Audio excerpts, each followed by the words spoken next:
What makes us feel safe in a game? Houses, hubs, bases, hideouts, or simply quiet places you keep returning to? Usually there are teachers, a few merchants, and sometimes it's a crossroads of many paths in the game world. A brief pause to push on through the world. The Dark Souls series, however, approaches this concept completely differently. These places offer only a momentary respite from the all-embracing horror and silence.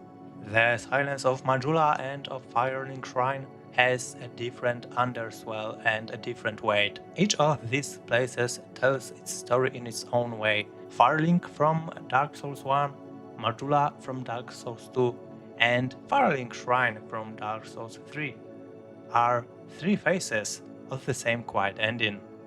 How do you even analyze a sense of security? How do you analyze silence? Gaston Bachelard can help answer these questions. Half a century ago, he put forward a thesis, both simple and brilliant.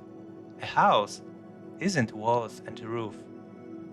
A house is a map of our feelings, the shelter that gives us a sense of safety, is a reflection of our deepest memories, fears, and dreams. Firelink Shrine or Majula are more than safe zones. They're psychological portraits of the player, a mirror reflecting our desperate need for refuge. Just a moment ago, our raven companion has dropped us off at Firelink Shrine. We've flown here straight from the Undead Asylum.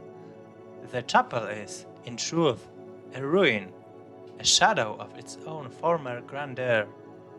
The walls are broken, the roof is gone. From the chapel you can see nearly all of Lordran, and yet, despite all of this, the music that plays there sounds like a lullaby for the slowly ending Age of Fire. For Gaston Bachelard, this would be a corner of the world that shields the player from chaos. It's worth pausing over his words for a moment, because they hold the key to understanding Firelink Shrine. As Bachelard wrote, "The house is our corner of the world. As has often been said, it is our first universe." In the first part of the quotation, Firelink Shrine becomes the player's corner of the world. This perfectly captures the mechanical and nostalgic dimensions of the place. Lordran is inhospitable, alien, hostile, unabatedly trying to destroy the player. Firelink Shrine is the only corner where, for a little longer, you can feel even vaguely safe. It is a psychological point of reference, a mental anchor in an ocean of despair. Every return to that bright, warm bonfire is an act of coming home after the illusory Anno Londo or the dark Tomb of Giants. The second part of Bachelard's quote cuts even deeper.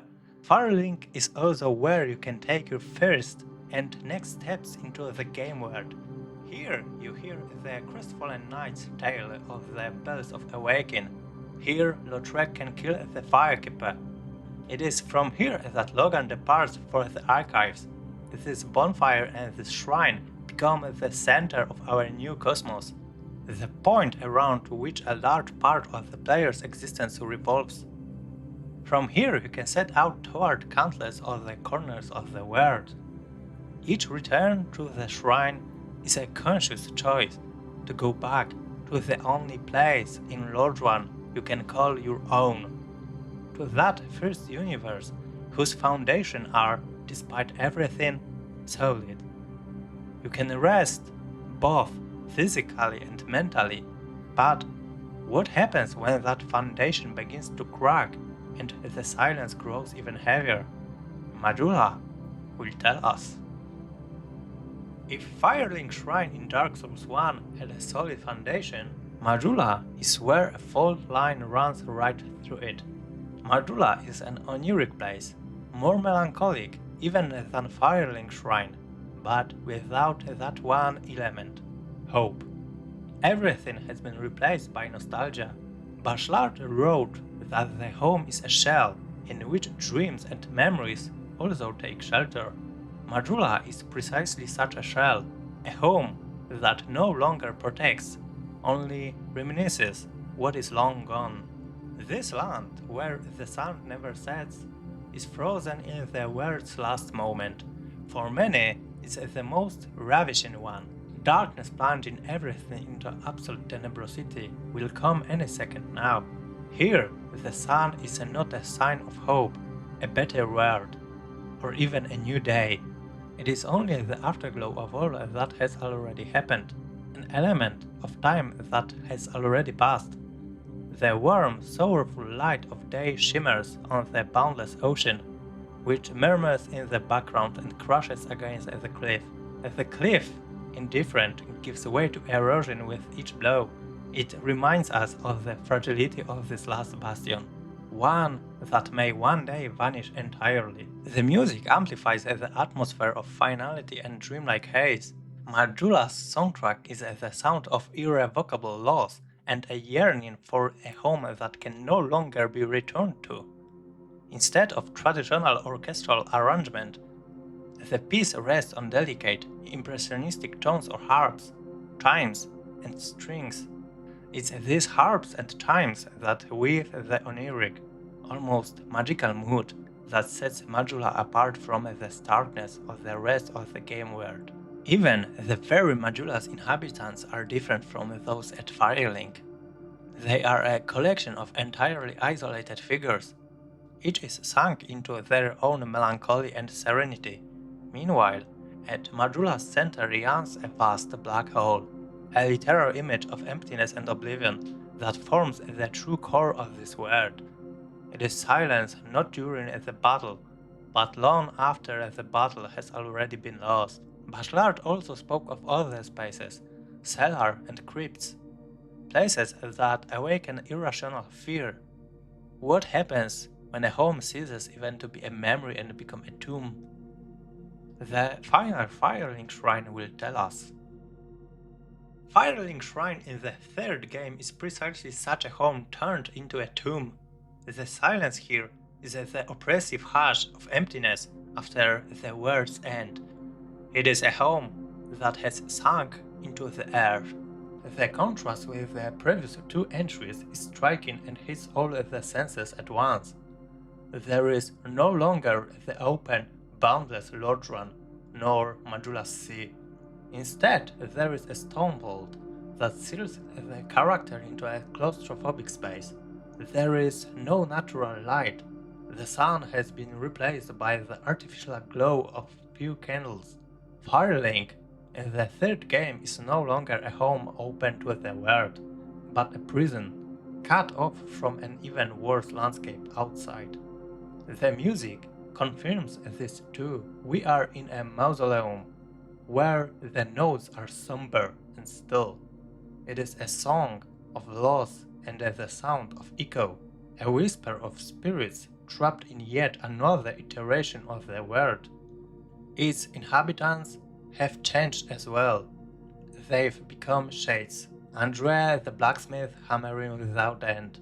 The firekeeper dreaming of a world without fire. They have all gathered there to spend their last moments in relative peace. This home no longer protects from anything. There is nothing left outside. Only ash remains, and Firelink is one of the last refugees, one that will also disappear with time. That was the final phase of silence, the silence of the tomb, the silence of a world guttering out. Three places are three phases of silence, but also three phases of dying.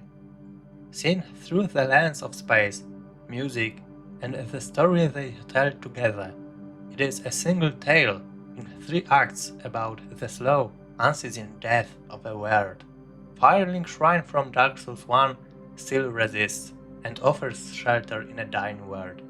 Majula from Dark Souls 2 is a home that has surrendered and only remembers. Firelink Shrine from Dark Souls 3 is a home that has become a tomb. Thanks to Gaston Bachelard, this place has come alive again and become more than temporary way stations. Such places, like many others, can resonate with us because something within us answers them. We, too, may slowly search for our own Firelink or Majula, in a world that is dimming and rushing nowhere. We look for a place to warm ourselves by the fire, or simply to take shelter. Everyone has a personal definition of corner of the world and a fierce universe. And we look for that place for ourselves amid the grind of everyday life. Yet, the search isn't always simple or fruitful, which often leads us into the arms of other worlds and of escapism. Still, once you find it, it will be like love. You'll know when you've found it. Thank you for watching.